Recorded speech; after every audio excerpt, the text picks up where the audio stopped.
ফরজ গোসল কারণ বশত বিলম্বে করলে কোনো গুনাহ হবে কিনা, বাথরুমে উলঙ্গ হয়ে গোসল করা যাবে কিনা, নামাজের সময় গা হাত পা চুলকায় আমি কি মুনাফিকের কাতারে চলে যাচ্ছি, ওযু ছাড়া হাদিস শরীফ পড়া যাবে কিনা, বাবা মায়ের সাথে সন্তানের কত বছর বয়স পর্যন্ত ঘুমাতে পারবে, মহিলারা কি জানাজা নামাজ পড়তে পারবে, আসরের পর থেকে মাগরিবের আগ পর্যন্ত পড়াশোনা করলে নাকি সমস্যা হয়, কতটা সত্য, মসজিদের পাশে কবর দেওয়ার বিশেষ কোনো ফজিলত আছে কিনা, খাবার খাওয়ার সময় কি মাথায় কাপড় দেওয়া আবশ্যক, মোবাইলে অশ্লীল ছবি বা ভিডিও নিয়ে নামাজ পড়লে কি নামাজ কবুল হবে, টিস্যু বা ঢিলা ব্যবহার না করলে নামাজ পড়লে হবে কিনা একটু জানাবেন, মহানা না দিয়ে স্ত্রীর কাছ থেকে মাপ চেয়ে নেওয়া যাবে কি, বাবা মায়ের কাছ থেকে না বলে টাকা নেওয়াটা কি ইসলাম চুরি হিসাবে বিবেচিত হবে, ইসলামে নেফাস অবস্থায় আয়াতুল কুরসি বা অন্য কোনো দোয়া পড়া যাবে কিনা, আপনাদের প্রশ্ন উত্তর আলোকিত ভবনে প্রবেশ করতে যাচ্ছি। সমিতা জেরিন আপনি লিখেছেন ওযু ছাড়া হাদিস শরীফ পড়া যাবে কিনা, জি হাদিস পড়তে পারেন, হাদিস পাঠ করার জন্য ওযু এটা জরুরি নয়, ইসলামিক বই পুস্তক পড়ার জন্য ওযু জরুরি নয়, ওযু জরুরি হবে কোরআন কারীম যখন স্পর্শ করবেন পাঠ করার সময়, সেটি মুখস্থ পড়লে কোরআন শরীফ তেলাওয়াত করার জন্য আপনার মুখস্থ ওযু থাকা জরুরি নয়। মাহফুজ বিন জাহাঙ্গীর আপনি লিখেছেন আসরের পর থেকে মাগরিবের আগ পর্যন্ত পড়াশোনা করলে নাকি সমস্যা হয়, কতটা সত্য, না এটা মন করা বিষয়, এমন কোনো কথা নেই, আলোর মধ্যে থেকে আপনি পড়তে পারেন। কামালি আপনি লিখেছেন মহিলারা কি জানাজা নামাজ পড়তে পারবে, এই বিষয়টি নিয়ে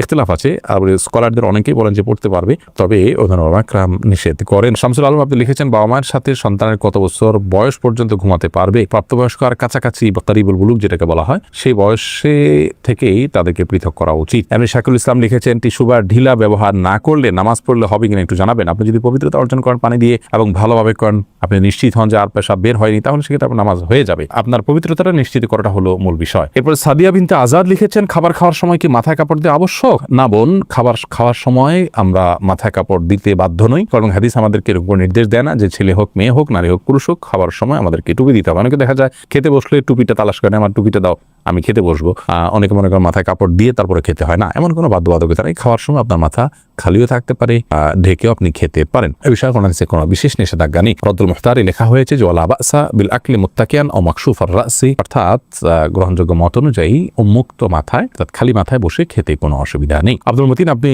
লিখেছেন মোবাইলে অশ্লীল ছবি বা ভিডিও নিয়ে নামাজ পড়লে কি নামাজ কবুল হবে, নামাজ কবুল হয়ে যাবে, কিন্তু মোবাইলে ছবি অশ্লীল বা হারাম কোনো কিছু নিয়ে যদি আপনি সালাত আদায় করেন তাহলে সেক্ষেত্রে আপনি আল্লাহ রাব্বুল আলামিনের সামনে দাঁড়াচ্ছেন, সে অবস্থায় আপনার যে মন মানসিকতা থাকা উচিত সেটি হচ্ছে না। এই অশ্লীল কোনো কিছু আপনার মোবাইলে যদি থাকে, খারাপ কোনো কিছু যদি থাকে, তাহলে সেটা সালাতরত অবস্থায় থাকলে সেটা যেরকম অপরাধ, ঠিক একইভাবে সালাতের বাইরেও সেটা থাকাটা আপনার জন্য অপরাধ। বিধায় এর কারণে সালাতে কোনো প্রকার ব্যাঘাত হবে না। সালাত যদি আপনি মনোযোগ দিয়ে সালাতের যে অন্যান্য শর্ত আছে সেগুলো আপনি পূরণ করে সালাত আদায় করেন তাহলে সালাত তো হয়ে যাবে, বাট এই হারামটা আলাদা একটা আপনার জন্য ক্ষতিকর, আপনার সালাতের মধ্যে মনোযোগ নষ্ট হতে পারে, সেজন্য মোবাইল থেকে হারাম জিনিস এমনিতে সরিয়ে ফেলা উচিত, তবে সালাতের এটার কারণে কোনো ক্ষতি হবে না। এরপরে মুক্তা চৌধুরী আপনি লিখেছেন মসজিদের পাশে কবর দেওয়ার বিশেষ কোনো ফজিলত আছে কিনা, বোন মুক্তা মসজিদের পাশে কবর দিলে বিশেষ কোনো উপকারিতা আছে বলে আমার জানা নেই, বরং আমাদের কবরে আমাদের আখেরাতে আমাদের আলমে বারজাখে উপকারিতাটি নির্ভর করে আমাদের আমলের উপরে। আপনি যদি ভালো আমল করে যান, আপনার কবর যদি জঙ্গলেও হয়,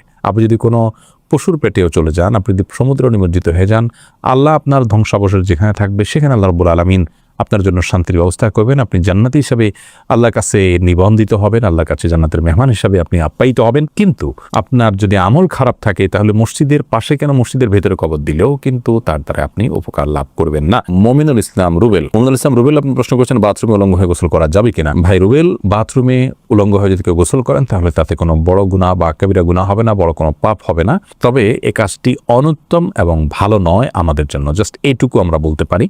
কিন্তু আপনার এর কারণে কোনো বড় গুনাহ হয়ে যাবে ব্যাপারটি এরকম না। বিশেষ ওযরের কারণে যদি আপনার বিবস্ত্র হতে হয় আপনার জন্য সেটা জায়েজ রয়েছে। নবী রাহমাহুল্লাহ সহিহ মুসলিমের সরার মধ্যে তিনি ব্যাখ্যার মধ্যে তিনি লিখেছেন গোসল করার সময় লুঙ্গি বা গামছা বা এই জাতীয় কোনো কিছু দিয়ে গোসল করাটা হলো উত্তম, এতে কোনো সন্দেহ নেই। তবে যদি প্রয়োজন হয় তাহলে সেক্ষেত্রে উন্মুক্ত করে অর্থাৎ আপনার সম্পূর্ণ বিবস্ত্র হয়ে গোসল করা জায়েজ আছে। একটি হাদিস এরকম রয়েছে, নবী সাল্লাল্লাহু আলাইহি ওয়াসাল্লাম বলেছেন যে আল্লাহ তাআলাকে কেউ যদি নাও দেখে তো আল্লাহ তাআলাকে অন্তত লজ্জা করা উচিত, লজ্জাশীলতা থাকা উচিত। এজন্য এরকমটি প্রয়োজন হলে করা যাবে, আর প্রয়োজন ছাড়া এরকম করাটা অনুচিত, অনুত্তম, ভালো কাজ নয়।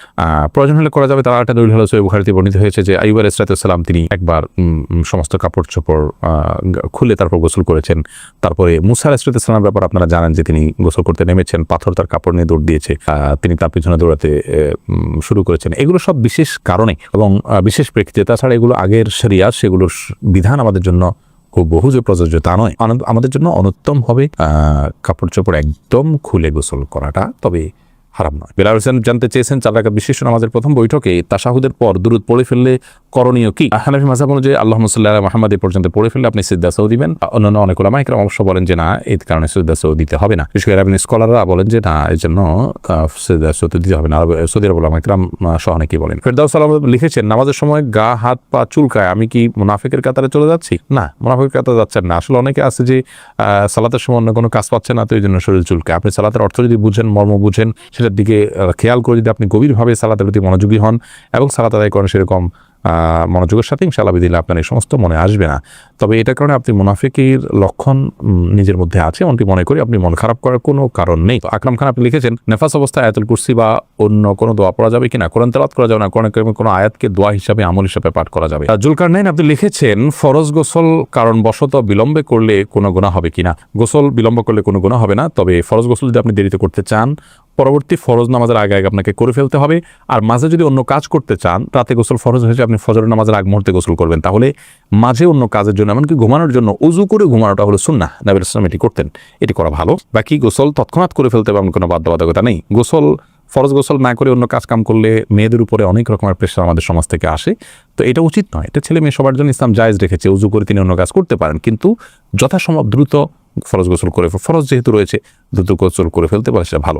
কিন্তু অন্য কাজ করা যাবে না এমন কোনো কথা নেই। আর রাশেদ খান লিখেছেন, মহারণা না দিয়ে স্ত্রীর কাছ থেকে মাপ চেয়ে নেওয়া যাবে কি? স্ত্রীর কাছ থেকে মহারণা না চেয়ে মাপ চেয়ে নিলে সেটা জায়েজ হবে, কিন্তু আপনি বিয়ের আগে থেকে প্ল্যান করছেন যে আমি বাসর রাতে স্ত্রীর কাছ থেকে মাপ চেয়ে নেব, এটা তো ছোট লোকই, এটা তো স্পষ্ট ছোট লোকই। আপনাকে বিয়ে করতে গিয়ে বলেছে যদি আপনি মহারণা দেওয়ার ক্ষমতা না থাকে, হ্যাঁ আপনি দেওয়ার ক্ষমতা ছিল, প্ল্যান ছিল, কোনো কারণে হয়ে উঠলো না, আপনি তখন মাপ চান, একটা ব্যাপার। সন্দেহাতীতভাবে আপনার স্ত্রী যদি আপনাকে সন্তুষ্ট চিত্তে মাফ করে দেন, তাহলে মাফ হয়ে যায়। সূরা নিসা 24 নম্বর আয়াতে আল্লাহ বলেছেন, ওয়ালা জুনাহা আলাইকুম ফিমা তারাদাইতুম বিহি মিন বাদিল ফরিদা, অর্থাৎ নির্দিষ্ট মহর ধার্য করার পর তোমরা যেটা উপরে সন্তুষ্ট হবে উভয় পক্ষ, সেটাতে কোনো অসুবিধা নেই। আল্লাহ তাআলা আরো বলেছেন যে তোমাদের স্ত্রী যদি তোমাদেরকে কোনো ছাড় দেন মহর ব্যাপারে, তাহলে সেক্ষেত্রে ফাকুলুহু হানিআম মারিআ, তাহলে সেই ছাড় তোমরা গ্রহণ করতে পারো। কিন্তু আমার জানা নাই যে কোনো সাহাবী মহর ধার্য হওয়ার পর স্ত্রীর কাছে মাপ চাইছেন যে আমাকে মাফ করে দাও। এটা আমাদের কাপুরুষতা। এখন আসলে পৃথিবীতে ভাবের অভাব, ধরার সময় 10 লাখ 20 লাখ ধরি ভাবের জন্য দের পরে মাপ চাই আমরা তলে তলে, এটা উচিত নয়, এটা কাপুরুষতা।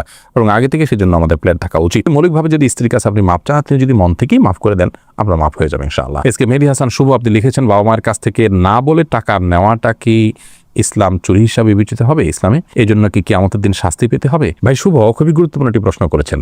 বাবা মার পকেট থেকে টাকা চুরি করেননি এরকম ছেলে বা এরকম মেয়ে, এরকম কিশোর বোধহয় খুব কমই পাওয়া যাবে। আমরা বেশিরভাগ লোকই হয়তো এই মাসালায় ধরা পড়ে যাব। তো এক্ষেত্রে ইসলামী শরিয়ার যে মূলনীতি, সেটা আমরা যদি বলতে যাই, তাহলে বলতে পারি যে বুখারী মুসলিম যে বর্ণনা করেছে যে নবী করিম সাল্লাল্লাহু আলাইহি ওয়াসাল্লামের কাছে এক ব্যক্তি এসে বলল, ইয়া রাসূলুল্লাহ, আমার ছেলে সে আমাকে আমার যে ব্যয়ভার বহন করার তার দায়িত্ব আছে, আমার কোনো উপার্জন নাই, সেটা সে দেয় না, তাহলে সেক্ষেত্রে আমি তার সম্পদ থেকে নিতে পারি কিনা? তখন নবী আলাইহিস সালাম বলেছেন যে তুমি তোমার সন্তানের সম্পদ থেকে তোমার ব্যয়ভার বহনের জন্য যা প্রয়োজন সেটা তুমি নিতে পারো, তাকে না বলেও নিতে পারো। কারণ বাবা যখন বৃদ্ধ হয়ে যান, সন্তান যখন উপার্জন অক্ষম হয়ে যায়, বাবার যখন উপার্জন বন্ধ হয়ে যায়, তখন তার জন্য ব্যয় করা সন্তানের কর্তব্যের অংশ হয়। সেই হিসাবে সন্তান ব্যয় করবে তার জন্য।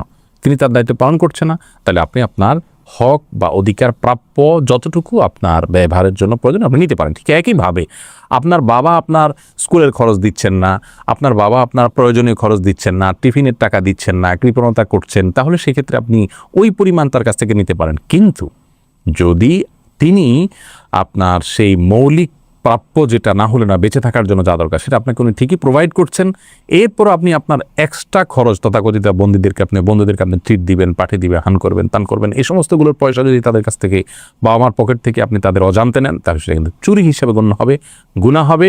বড় হওয়ার পরে বাবা মার কাছ থেকে এটার জন্য ক্ষমা চেয়ে নিতে হবে।